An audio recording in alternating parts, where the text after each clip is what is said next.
How to add vendor name to product page in Shopify. Hello guys and welcome to this new tutorial. In today's video, I'm going to show you how easy and simple it is to set up or have a vendor name set up into your Shopify store. It is going to be very easy and very simple. We're going to head over the Shopify store within the admin dashboard. As you can see, head over the products and make sure that we have the vendor name installed. So we are going to select one of the products. Then we are going basically here to head over here. The vendor, for example, we are going to have, I don't know, here's something added just right there. So as you can see, we can go ahead and add maybe Jack's.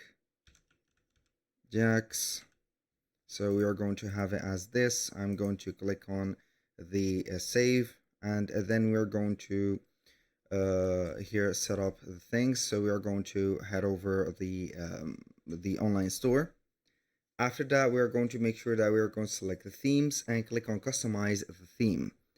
So we're going to have them right there. Once we have did that, we're going to head over here and select the homepage at the top. Click on products, click on default products, which is going to open up the as you can see here the product page.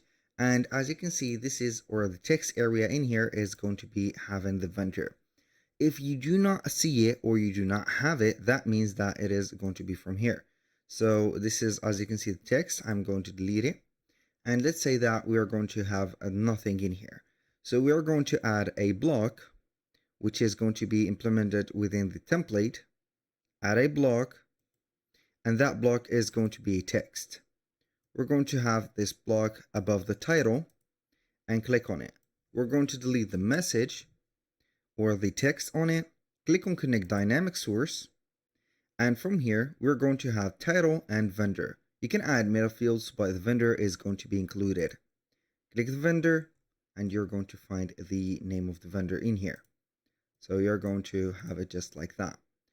So that was pretty much it for today's video. It is going to be very simple and easy. Thank you guys for watching. I hope that you have enjoyed the content, and I hope to see you in the next one.